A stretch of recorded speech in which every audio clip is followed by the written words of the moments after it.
What's up guys, it's me, Jeremy.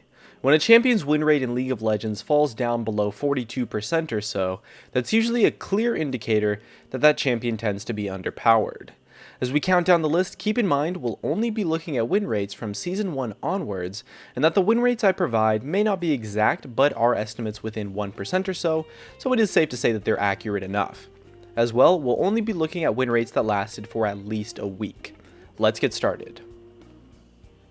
Number 10 is Release Lucian at 38% on patch 3.10.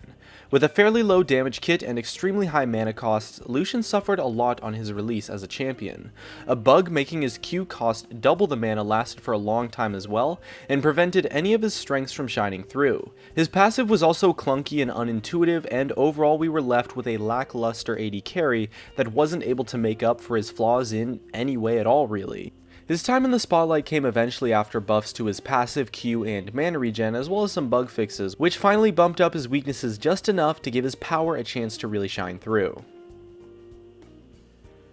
Number 9 is Urgot at 37.5% on patch 1.0.0.143.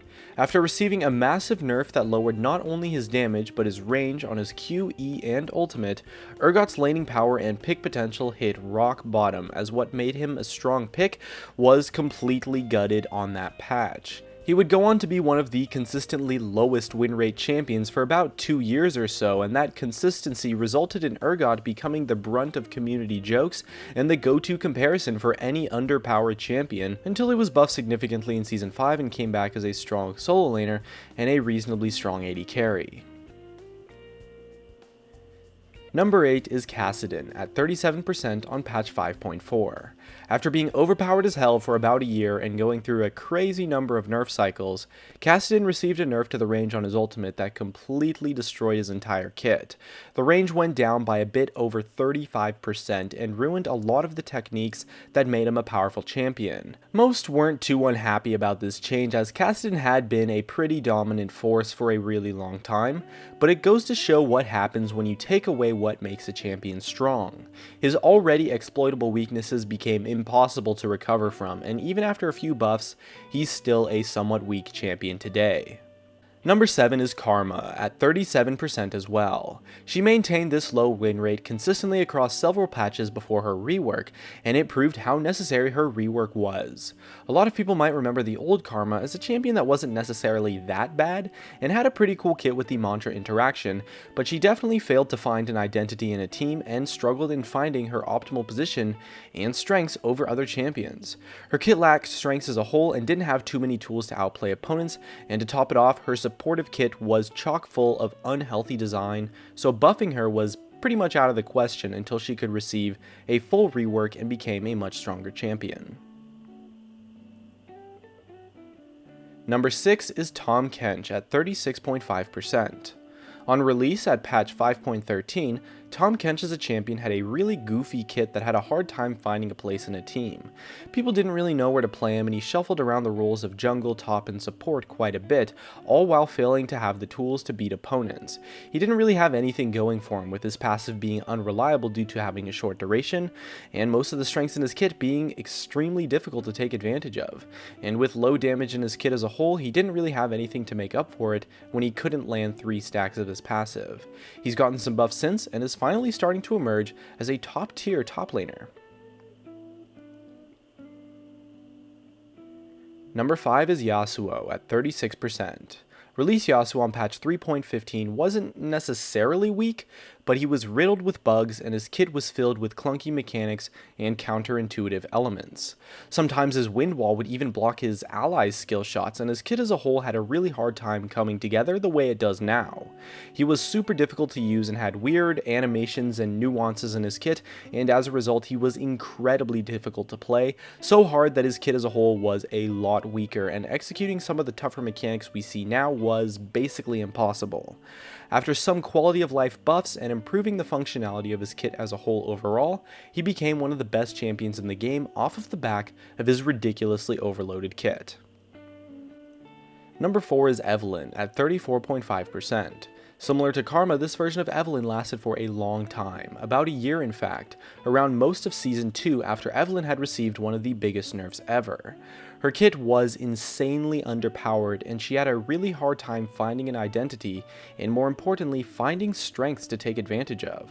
To top it off, just like with Karma, her kit was so unhealthy that the chance of her getting any buffs up until her rework was basically zero, since she was such an unfair champion if her kit was in a state that was strong enough to be relevant. Eventually her rework was pretty strong, and she was able to rise up again in the meta for quite some time, first as a mid laner and then as a jungler. Number 3 was Azir at 34% on release on patch 4.16.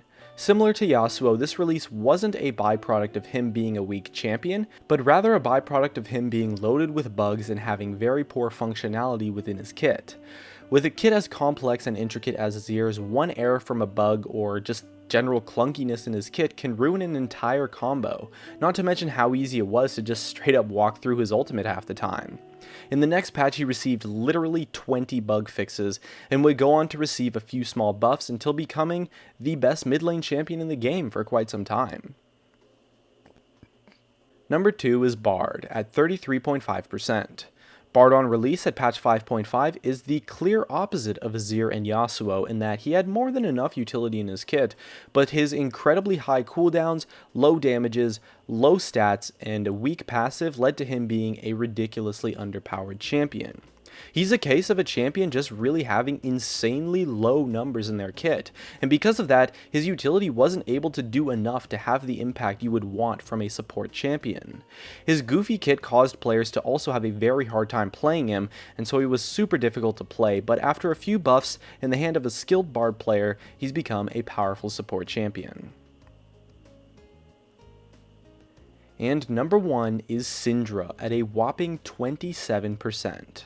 On release in patch 1.0.0.147, Syndra culminated everything it takes for a champion to have a low win rate. She had crazy underpowered numbers, ridiculous bugs, clunky functionality, and she was super hard to play. You name it, Syndra had it all.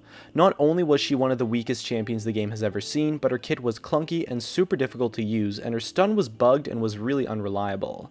To put a 27% win rate in perspective, the win rate of a 4 versus 5, the win rate of having someone on your team disconnect from the start of the game all the way until the end of the game for the entire game, is 14%.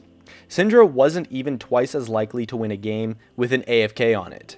A team playing against a Syndra would have more than a 70% chance to win just because you were playing against Syndra. I mean, to me, that win rate is insane. After a lot of buffs, and I really do mean a lot of buffs, as well as some bug fixes, quality of life improvements, and some more buffs, she was finally able to become a top tier mid laner for quite some time.